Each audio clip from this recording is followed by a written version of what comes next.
तो पहला प्रश्न था कि निम्न संख्याओं के वर्गों के इकाई अंक क्या होंगे। मतलब जो वर्गों के अंक थे ना, वर्ग करें अगर किसी संख्या का तो उसमें इकाई का अंक क्या हो वो हमें पता करना था। कैसे पता करेंगे वो देखना। सारे क्वेश्चन ऐसे ही करने थे। जैसे कोई संख्या है 81 है, इसका जब वर्ग करेंगे तो उसमें इकाई का अंक क्या होगा, केवल हमें वो पता करना है ना। तो इसके लिए क्या करना, जो इस संख्या का इकाई का अंक रहे, जैसे 81 है, इस 81 में इकाई का अंक क्या है, 1 है, तो केवल 1 का स्क्वायर करके देख लेंगे तो 1 का स्क्वायर होता है 1, तो इकाई का अंक भी क्या होगा, 1 होगा। इतना सिंपल है। आगे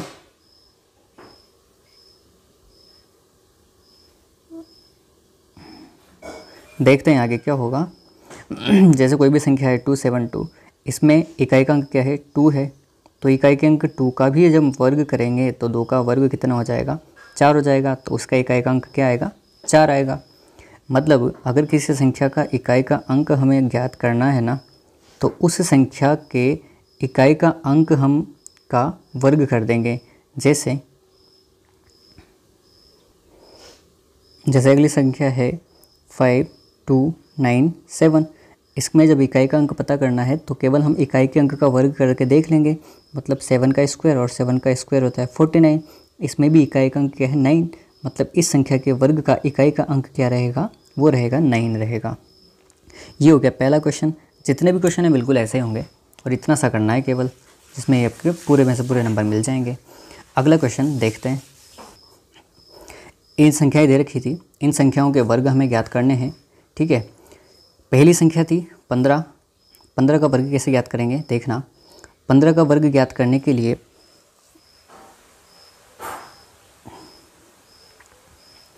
15 का वर्ग ज्ञात करने के लिए या तो तुम ये तरीका अप्लाई कर सकते हो, अगर ये वाला तरीका नहीं आता है तो इसे भी समझ लो, इस तरीके से भी कर सकते हैं।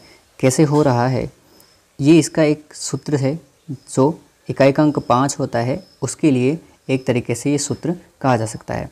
अगर ये नहीं आ रहा है फिर भी हम क्या करेंगे, अगर हमें 15 का वर्ग करना है तो 15 को 2 भागों में तोड़ेंगे। 10 + 5 बराबर 10 + 5 में तोड़ सकते हैं, स्क्वायर हो गया। और 10 + 5 के स्क्वायर को 2 बार लिखना है, 10 + 5 और फिर 10 + 5। एक बार 10 को मल्टीप्लाई करना है इस पूरे से, मतलब 10 × 10 + 5 और फिर +5 को 10 + 5 से, फिर 10 को 10 से मल्टीप्लाई किया तो 100 हो गया, 10 को 5 से किया तो 50 हो गया, और 5 को 10 से किया इधर तो भी 50 हो गया, और फिर 5 को 5 से करेंगे तो हो जाएगा 25। तो ये हो जाएगा 100 और 100 200, 200 और 25 कितना हो जाएगा, 225। इस प्रकार इसका आंसर निकल कर आ जाएगा 225। अगर इस ट्रिक से करना चाहते हो ना तो ये सूत्र तुम्हें याद रखना पड़ेगा। किसी भी संख्या का वर्ग करना है तो जहाँ पर a है, a का मतलब यहाँ पर कोई भी नंबर हो सकता है, और लास्ट में 5 है, तो जहाँ पर a रहेगा वहाँ पर अभी क्या है, 15 है ना, मतलब तो 15 की जगह पर अभी क्या है, a की जगह पर 1 है, मतलब a की जगह पर 1 दिख रहा है तो इधर a की जगह पर 1 रख देंगे। सैकड़ा का मतलब होता है 100 और प्लस का 25 कर देना है, तो a की जगह पर 1 रखा, यहाँ भी a की जगह पर 1, और फिर इस सूत्र में वैल्यू रख दी, इसको इससे गुणा किया और ऐड किया तो ये हो गया 2 हो गया ये, और 2 × 100 200 हो जाएगा, प्लस 25 225 निकल कर आ जाएगा। तो इस तरीके से भी तुम कर सकते हो अगर ये तरीका समझ में आ रहा है तो। इस तरीके में केवल ये सूत्र याद रखना है और इस सूत्र में वैल्यू रखनी है जिसमें भी आंसर आ जाएगा। तो इन सभी के आंसर तुम देख लो एक बार क्या क्या है। पहले का है 225, दूसरे का है 9025, तीसरे का आंसर है 11025, और 205 का वर्ग होता है 42025। ये हो गया दूसरा क्वेश्चन कंप्लीट। करते हैं तीसरा क्वेश्चन। पाइथागोरस त्रिक लिखने हैं जिनके सदस्य हमें दे रखे हैं। मतलब त्रिक का मतलब होता है 3 में से एक सदस्य हमें दे रखा है, अभी दे रखा है 6। तो क्या करते हैं, ये 3 सूत्र होते हैं 2m, m² -1 और m² +1। इन तीनों के बराबर के ये जो सदस्य दे रखा है इसको रखना होता है। तो अभी हमें दे रखा है 6, तो हम क्या करेंगे, बार बार एक एक करके इस m² -1 में रखेंगे पहले, तो 6 के बराबर, एक इधर प्लस में हो जाएगा तो 1 + 6 + 1 7 हो जाएगा, वर्ग इधर रह जाएगा तो किस में होगा, वो वर्गमूल में होगा। तो यहाँ हमारे आंसर क्या आ जाएगा, m का √7 आ जाएगा, जो पूर्णांक नहीं है। इसी प्रकार ये पहला सूत्र और इसी प्रकार दूसरे सूत्र में वैल्यू रखेंगे तो दूसरे सूत्र के बराबर करेंगे अब 6 को। जब यहाँ से वैल्यू निकालोगे तो कितना आएगा, √5 आएगा। √5 भी पूर्णांक संख्या नहीं है, ध्यान रखना जब पूर्णांक आए तो वही संख्या हमें रखनी है। अगला सूत्र लास्ट जो है वो है 2m। तो 2m के बराबर जब 6 को रखा तो 6/2 हुआ और 3 आया इसका आंसर, मतलब m का मान 3 आ गया। तो ये पूर्णांक है और इस पूर्णांक के मान को फिर वापस सूत्र में रखना होता है m² - 1 में। तो 3 का स्क्वायर -1 मतलब 9 - 1 8 हो जाएगा और 9 + 1 बराबर 10 हो जाएगा। तो त्रिक बनकर आ जाएंगे 6, 8 और 10। तो पहले के त्रिक क्या हो जाएंगे, 6, 8 और 10। इसी प्रकार जो 14 है वो भी करना है। 14 वाले में भी क्या करेंगे, वैल्यू रखेंगे 14 के बराबर, तो ये 15 हो जाएगा और √15 आ जाएगा, पूर्णांक नहीं है। इसी प्रकार m² + 1 में रखोगे तो √13 आएगा, जो भी पूर्णांक नहीं है। इसके बाद 2m के बराबर रखेंगे तो 2m के बराबर रखने पर यह आ जाएगा 7, जो पूर्णांक है, मतलब m का मान क्या आ गया, 7 आ गया। तो इस m के मान को वापस रख देंगे सूत्र में और हमारे त्रिक निकल कर आ जाएंगे। m² - 1 में रखेंगे तो 48, m² + 1 में रखेंगे तो 50 हो जाएगा। तो त्रिक हो जाएंगे हमारे 14, 48 और 50। यहाँ पर ये क्वेश्चन कंप्लीट हो जाएगा। बिल्कुल सिंपल क्वेश्चन है। अगला क्वेश्चन, इसमें निम्न संख्याओं के वर्गमूल हमें ज्ञात करने थे भाग विधि से, जिसमें पहला नंबर था 2304। इसे करते हैं, कैसे होगा। 2304 जब भाग विधि से करेंगे तो 2304 में 2 के जोड़े बनाएंगे। 23 किसके पास होता है, तो 4 के वर्ग के पास होता है, 16 के पास। तो 4 को 3 जगह लिखा, इधर ऐड किया तो 8 हो गया और इधर गुणा किया तो 16। 23 में से 16 गए तो 7 बचेंगे। अगला जोड़ा 04 नीचे आया तो 704 हो गया। इधर 8 के आगे एक अंक लिखना होता है जिसको गुणा करने पर लगभग इस संख्या के पास हो जाए या इसके बराबर हो जाए। तो जब चेक करेंगे तो हमें मिला 8 के बाद 8, तो 8 3 जगह लिखेंगे और हमारे कितना हो जाएगा, 704 मिल जाएगा।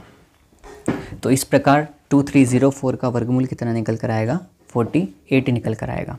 दूसरा क्वेश्चन था इसका 900 वाला, वो भी देखते हैं। 900 वाला क्वेश्चन भी ये रहा। यहाँ पर कैसे हो रहा है, बिल्कुल 2 के जोड़े बनाएंगे। जो 9 है वो 3 का वर्ग होता है, तो 3 को लिख दिया 3 जगह। अभी 20 नीचे आया, अभी इससे कम मान लेकर के आना है तो हमें 0 और लिखना पड़ेगा और 0 लिखा तो इसका वर्गमूल कितना आ जाएगा, 30 आ जाएगा। बिल्कुल सिंपल क्वेश्चन है। चलते हैं अगले क्वेश्चन पर। अब इन संख्याओं के वर्गमूल ज्ञात करने थे जिनके दशमलव में दे रखा है संख्या, तो कैसे ज्ञात करेंगे वो देखना। इसके बाद वाला दशमलव संख्या में भाग देना था, तो बिल्कुल वैसे ही होगा जैसे ऊपर भाग वाला कर रखा था ना, बिल्कुल वैसे होने वाला है। इसका देख लो और इसका वर्गमूल कितना निकल कर आएगा, 7.2 आएगा इसका वर्गमूल निकल कर। तो यहाँ तक तो हो गया 51.84। अगली संख्या क्या है वो देखते हैं। तो 4225, इसका वर्गमूल क्या आ जाएगा, 6.5 आ जाएगा। बिल्कुल वैसे ही निकलेगा। और अगला वाला भी सेम है बिल्कुल, तो इसका भी देख लो आंसर तो क्या है, 3113136। इसका वर्गमूल क्या होगा, 5.6 हो जाएगा। इसे चेक कर लेना, वीडियो पॉज करके चेक कर सकते हो, ठीक है। चलते हैं अगला क्वेश्चन। अगला क्वेश्चन दिया था कि किसी वर्ग की भुजा की लंबाई ज्ञात करनी थी जिसका क्षेत्रफल हमें दे रखा था।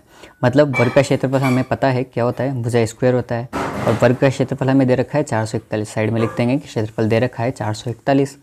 तो क्षेत्रफल की जगह लिख दिया 441। ये होता है भुजा स्क्वायर के बराबर, और इधर से वर्ग हटेगा तो इधर आ जाएगा वर्गमूल, मतलब 441 का वर्गमूल हो जाएगा इधर और बराबर की भुजा के। तो 441 का वर्गमूल होता है 21, और ये किसके बराबर आ गया, भुजा के बराबर। मतलब भुजा की लंबाई कितनी आ गई, 21 मीटर। छोटा सा क्वेश्चन है, अच्छा क्वेश्चन है। अगला क्वेश्चन करते हैं। अगले क्वेश्चन में कहा था कि किसी समकोण त्रिभुज ABC में कोण B दे रखा है 90 डिग्री। अब इसमें AB बराबर 6 सेंटीमीटर और BC बराबर 8 सेंटीमीटर दे रखा था, तो हमें ज्ञात करना था AC क्या है। बिल्कुल सिंपल क्वेश्चन है, ऐसे भी देखना कैसे होगा। जब ऐसा दे रखा है तो एक समकोण त्रिभुज बनेगा, कोण B जिसका 90 डिग्री हो, मतलब ये वाला कोण, और A और C यहाँ पर हो जाएगा। ए बी की लंबाई 6 दे रखी है और बी सी की लंबाई 8 दे रखी है। मतलब हमें ज्ञात क्या करना है, कर्ण ज्ञात करना है। पाइथागोरस प्रमेय से कर्ण का स्क्वायर बराबर आधार स्क्वायर प्लस लंब स्क्वायर हो जाएगा। यहाँ पर दोनों की वैल्यू रखेंगे तो 6 स्क्वायर या 8 स्क्वायर, या तुमने आगे पीछे कर रखा हो तो 8 का स्क्वायर प्लस 6 स्क्वायर बन जाएगा। दोनों का वर्ग किया तो 36 और 64 बराबर कितना होगा, 100 होगा। मतलब AC स्क्वायर बराबर कितना आ गया, 100 आ गया। इधर से वर्ग हटेगा तो उधर वर्गमूल हो जाएगा और AC का मान कितना आ जाएगा, 100 का वर्गमूल बराबर 10 सेंटीमीटर। तो ये था छोटा सा पेपर। वैसे इंपॉर्टेंट क्वेश्चन है प्रश्नावली 6 के, इससे ज़्यादा कुछ नहीं आने वाला है।